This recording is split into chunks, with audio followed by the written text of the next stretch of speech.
لمحہ بھر میں میرے ذہن میں ابتدا سے انتہا تک سب کچھ تازہ ہو گیا۔ میں نے گردن گھما کر سالیہ کی طرف دیکھا۔ اس کا چہرہ ہر قسم کے تاثر سے عاری تھا اور وہ مستقل مجھے دیکھے جا رہا تھا۔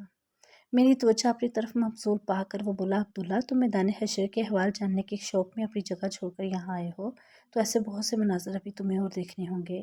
میں تمہیں مزید صدمات سے بچانے کے لیے ابھی سے یہ بات بتا رہا ہوں کہ تمہاری بیوی 3 بیٹیوں اور 2 بیٹوں میں سے تمہاری ایک بیٹی لیلا اور ایک بیٹا جمشید اسی میدان میں خوار و پریشان موجود ہیں۔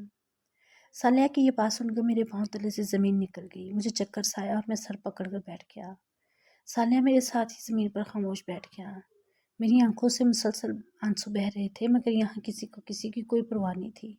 کوئی کیوں بیٹھا ہے، کیوں کھڑا ہے، کیوں لیٹا ہے، کوئی کیوں رو رہا ہے، کیوں چیخ رہا ہے، کیوں ماتم کر رہا ہے۔ یہ کسی کا مسئلہ نہیں تھا۔ آج سب کو اپنی ہی پڑی تھی۔ ایسے میں کوئی رک کر مجھ سے میرا غم کیوں پوچھتا؟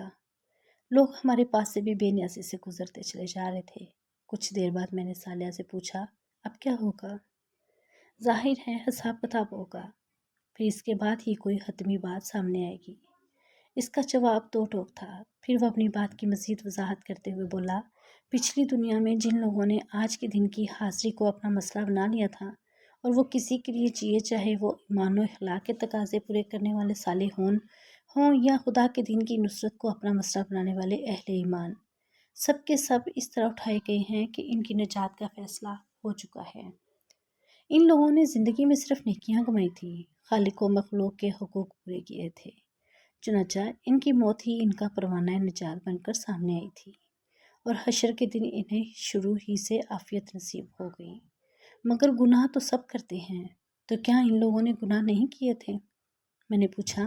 ہاں، گناہ انہوں نے بھی کیے تھے، مگر ان کے چھوٹے موٹے گناہ ان کی نیکیوں نے ختم کر دیے، اور اگر کبھی کسی بڑے گناہ سے دامن آلودہ ہوا تو انہوں نے فوراً توبہ کے آنسوؤں سے ان داغوں کو دھو دیا تھا۔ ایسے تمام صاف ستھرے پاکیزہ لوگ اس وقت عرش کے سائے کے نیچے موجود ہیں۔ ان لوگوں کا رسمی حساب کتاب ہوگا، جس کے بعد ان کی کامیابی کا اعلان کر دیا جائے گا۔ اس کے برعکس جن لوگوں کے نامہ اعمال میں کوئی ایسا بڑا جرم ہوا جو ایمان ہی کو غیر مؤثر کرتے، جیسے کفر، شرک، منافقت، قتل، زنا بالجبر، ارتداد، یتیموں کا مال کھانا، اللہ کی حدود کو پامال کرنا اور اسی نوعیت کے دیگر جرائم وغیرہ، تو میزان عدل میں ایسے لوگوں کے گناہوں کا پلڑا بھاری ہوگا اور انہیں جہنم کی سزا سنا دی جائے گی۔ سالیہ نے قانون کی تفصیلی وضاحت کی، لیکن انسان تو ان دو انتہاؤں کے درمیان بھی ہوتے ہیں، ان کا کیا ہوگا؟ میں نے سوال کیا تو سالیہ نے جواب دیا، ہاں، ان دو انتہاؤں کے درمیان وہ لوگ ہیں جن کے پاس ایمان اور کچھ نہ کچھ عمل صالح کا سرمایہ بھی ہے، مگر وہ دنیا میں گناہ بھی کرتے رہے اور توبہ بھی نہیں کی۔ ایسے لوگوں کو اپنے گناہوں کی پاداش میں حشر کے دن کی سختی جھیلنی ہوگی۔ اس کے بعد نجات کا کوئی امکان پیدا ہوگا۔ آج جو لوگ میدان حشر میں پھنسے ہوئے ہیں وہ یا تو مجرمین ہیں جنہیں آخرکار جہنم میں پھینکا جائے گا، یا پھر وہ اہل ایمان ہیں جن کا دامن گناہوں سے داغدار ہے۔ جس کے گناہ جتنے زیادہ اور جتنے بڑے ہوں گے، آج کے دن اسے اتنا ہی خوار و خراب ہونا ہوگا۔ کم گناہ والوں کو حساب کتاب کے آغاز پر ہی نجات مل جائے گی، مگر جیسا کہ میں نے بتایا کہ دنیا کی زندگی کے سینکڑوں برس تو گزر چکے ہیں۔ ان لوگوں کو ابتدا میں نجات بھی ملی تو یہ حشر کی سختی دنیا کی 50 سالہ زندگی کے گناہوں کا نشہ ہرن کرنے کے لیے بہت ہے، جبکہ جن کے گناہ زیادہ ہیں ان کو تو نہ جانے ابھی کتنے ہزار یا لاکھوں سال تک اس سخت ترین ماحول کی شدت سہنی ہوگی اور سختی جھیلنا ہوگی۔ سالیہ کی بات سن کر میں نے دل میں سوچا کہ دنیا میں گناہ کتنے معمولی لگا کرتے تھے، مگر آج یہ کس طرح مصیبت میں ڈھل گئے ہیں۔ کاش لوگ اپنے گناہوں کو چھوٹا نہ سمجھتے اور مستقل توبہ کو اپنا معمول بنا لیتے۔ وہ غیبت، چغل خوری، اسراف، نمود و نمائش، الزام و بہتان اور غیبت وغیرہ کو معمولی چیز نہ سمجھتے، اللہ اور بندوں کے حقوقی پامالی کو چھوٹا نہ خیال کرتے، اللہ تعالیٰ کی نافرمانی سے بچتے اور رسول کریم صلی اللہ علیہ وآلہ وسلم کی پیروی کرتے، تو آج یہ دن نہ دیکھنا پڑتا جہاں ایک گناہ کی تھوڑی سی لذت سینکڑوں برس کی خواری میں بدل چکی ہے۔ پھر میں نے اسے دریافت کیا، کیا اس وقت کسی کو یہ معلوم ہے کہ اس کی نجات ہوگی یا نہیں، اور ہوگی تو کس طرح ہوگی؟ سالیہ نے جواب دیا، یہی اصل مصیبت ہے، یہاں کسی کو یہ نہیں معلوم کہ اس کا مستقبل کیا ہے، نجات کی کوئی امید ہے یا نہیں، یہ کوئی نہیں جانتا سوائے اللہ تعالیٰ کے۔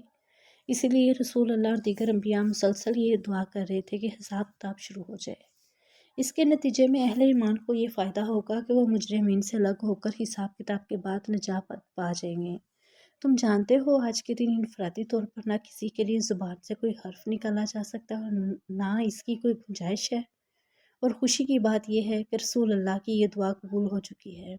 یہ بات خلیفہ رسول ابو بکر صدیق نے تمہیں خود بتائی تھی، مگر ابھی تک حساب کتاب تو شروع ہوتا نظر نہیں آتا۔ میں نے حیرت سے پوچھا تو سالیہ بولا، دعا قبول ہوئی ہے، مگر اس پر عمل درآمد اللہ تعالیٰ اپنی حکمت و مصلحت کے تحت ہی کریں گے۔ ہو سکتا ہے کہ ابھی تک پوری دنیا سے لوگ قبروں سے نکلنے کے بعد یہاں پہنچے ہی نہ ہوں۔ کیا مطلب، لوگ اتنے برسوں میں بھی یہاں تک نہیں آئے؟ تمہارا کیا خیال ہے کہ آج لوگ ہوائی جہاز، ریلوں، بسوں اور موٹروں میں بیٹھ کر یہاں تک آئیں گے؟ آج سب پیدل دوڑتے آ رہے ہیں۔ اسرافیل کے سور نے لوگوں کو اسی سمت آنے کے لیے مجبور کر دیا تھا۔ آج سمندر پاٹ دیے گئے ہیں اور پہاڑ ڈھا دیے گئے ہیں، اسی لیے لوگ سیدھا یہاں آ رہے ہیں، مگر ظاہر ہے پیدل آتے ہوئے وقت تو لگے گا۔ البتہ صالحین کے 7 فرشتے تھے جنہیں فوراً یہاں لے آئے۔ بہرحال جب تک حساب کتاب شروع نہیں ہوتا ہم یہاں موجود لوگوں کے احوال دیکھ لیتے ہیں۔ ویسے شاید تم اسی مقصد کے لیے یہاں آئے تھے۔ سالیہ نے یہ الفاظ کہے اور میرے جواب کا انتظار کیے بغیر میرا ہاتھ تھامے آگے بڑھنے لگا۔